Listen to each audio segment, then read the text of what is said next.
Hi everyone, our lesson for today is about grade 6 math, quarter 1, module 5, lesson 2, multiplying mentally decimals up to 2 decimal places by 0.1, 0.01, 10, and 100.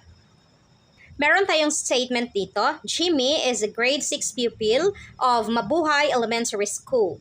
When asked by his math teacher to get the product of 6 problems in multiplying decimals, he was able to give immediately the correct answers using mental computation. His teacher praised him and said that he seemed to beat calculator in terms of speed in solving. His classmates were so amazed with what happened. Okay, so si Jimmy daw, isang grade 6 student, pagkatapos inutusan siya ng kanyang teacher na i-multiply ang mga problems na ito, and then amazed yung teacher niya kasi nakasagot siya agad na mas mabilis pa kaysa sa calculator. Okay, so paano yun ginawa ni Jimmy? Ito yung mga problems na sinagutan ni Jimmy. So, the following are the equations showing Jimmy's answer. At pagkatapos, ito rin yung mga sagot niya. So, paano niya ito nasagutan ng napakadali? For example, itong 267.3 times 0.1. So, nakasagot agad siya ng 26.73.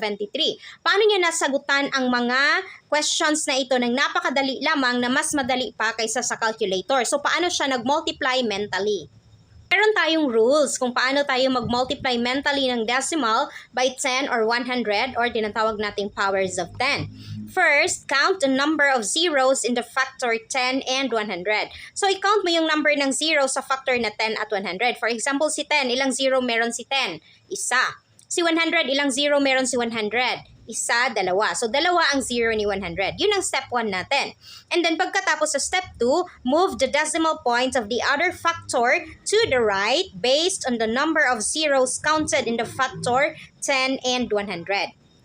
Ang susunod mong gagawin, kasi na-count mo na yung 0 ni 10 at ni 100, i-move mo yung decimal point ng isa pang factor to the right based kung ilang number yung zeros mo. For example, si 10. Isang zero. So, i-move mo ng isang decimal point ang iyong isang factor. Si 100, dalawang zero, i-move mo din ng dalawang place value. So, for example, itong sinagutan ni Jimmy. Sasagutan natin itong saan ba yung 10 dito at 100. So, itong 4, 5, 6. For example, itong number 4, 22.35 times 10. Okay, so 22.25 times 10. Sasagutan natin ito gamit ang ating rule. So first, kasi alam na natin ang 10 is isang 0. At ang pangalawa, dahil meron tayong isang 0 kay 10, i-move natin ng isang decimal place value ang ating decimal point to the right. So papunta tayo dito. So itong si 2 dito, itong decimal point natin dito, i-move natin ng isang beses kasi isa lang yung 0 natin. So i-move natin siya dito. So, ibig sabihin, ang sagot natin is, malipat na yung decimal point natin dito. So, ang sagot natin is 222.5. So, ganyan siya. Ganyan lang siya kadali kapag nakita mo na, times 10. So, i-move ko lang yung decimal point dito sa right side ng isang beses. So, ang 22.25 times 10 is magiging 222.5. And then, ang step 3 natin is add zeros if necessary. So, magdagdag ka ng 0 kapag kailangan mo. And then, isolve natin itong dalawa pang example. So, itong number 5 at number 6. Ang number 5 is 9.65. Wait lang. Okay, so 9.65 times 100. So, 9.65 times 100. Okay, so ilang zero si 100?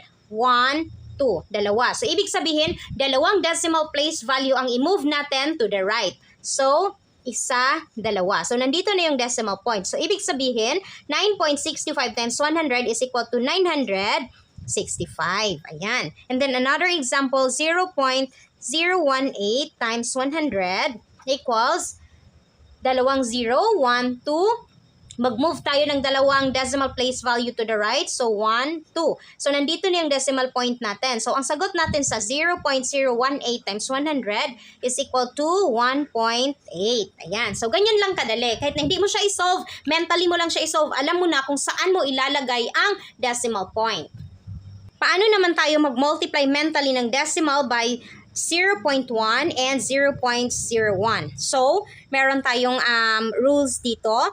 Count the number of decimal places in the factor 0.1 and 0.01. Okay, si 0.1 is ilang decimal place value siya? Isa.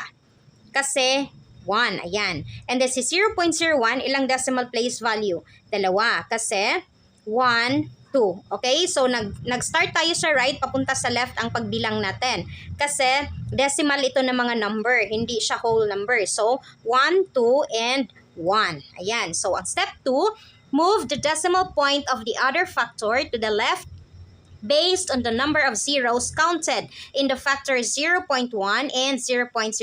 So kanina kung ang 10 at 100 nag-move tayo pa right, dito naman sa 0.01 at 0.01 mag-move tayo to the left. Pero base pa rin kung ilang decimal place value meron ang ating dalawang factor na ito. Huwag kayong malito ha kasi ang nakalagay dito is number of zeros. So same lang kung decimal point or number of zeros ang i-count mo. Kasi si 0.1 is meron siyang isang zero, meron din siyang isang decimal point. And then si 0.01 meron siyang dalawang zero, isa, dalawa. At meron din siyang dalawang decimal place value. Kaya 1, 2. So same lang yan sila. 0.01 isa, si 0.01, si 0.1 isa, si 0.01 is dalawa. So ngayon ang number 3, add zeros if necessary. Okay, so isolve na natin itong first 3 na problem ni Jimmy. Itong number 1, 267.3 times 0.1.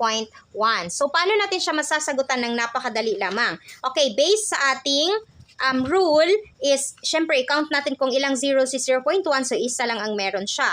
And then, ang second rule natin is i-move natin yung decimal point papunta sa left. Dahil isang zero lang siya, so ibig sabihin, isang place value lang yung i-move natin papunta sa left. Okay, so i-move na natin siya papunta sa left. So dito yung right, dito yung left. So dito natin i-move ang decimal point natin. Andito yung decimal point natin, i-move natin siya dito ng isang beses. So 1. Ibig sabihin, nalipat na siya dito. So ang sagot natin is 26.73. Kaya ang sagot ni Jimmy is 26.73. Another example naman tayo, number 2, 365 times 0.01 equals. So, ilang zeros meron si 0.01? 1, 2, dalawa. So, ibig sabihin, dalawang decimal place value ang i-move natin to the left. Okay, so, mag-start tayo dito kasi wala siyang decimal point. So, dito tayo mag-start, 1, 2. So, nandito na yung decimal point natin. So, ang sagot natin is 3.65.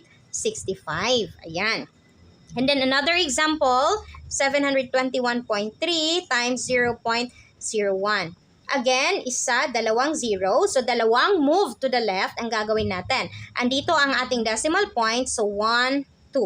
So, nalipat dito ang ating decimal point. So, ang ating sagot is 7.213. Ayan. So, ganyan lang kadali. Ngayon, meron tayong mga example dito. So, sasagutan natin siya base sa ating natutunan na rules. So, ngayon, hindi na natin siya kailangang isolve. Ang number 1 natin is 98.26 times 100. Ano yung sagot natin? Dalawang zero si 100. Pagkatapos, ang gagawin is mag-move tayo ng dalawang decimal place to the right. So, isa, dalawa. So, ibig sabihin, ang sagot natin is 9,826. Ayan. So, hindi mo na siya kailangang isolve. Kahit na mentally mo pa siya isolve, masasagutan mo siya. And then, number 2, 234.1 times 0.1. So, isang zero. So, mag-move tayo ng isang place value to the left. So, 1. Andito na yung point natin. So, that is 23.41. And then number 3, 0.28 times 10. Isang 0 si 10, so ibig sabihin mag-move tayo ng isang decimal place to the right. So, 1. Ang sagot natin is 2.8.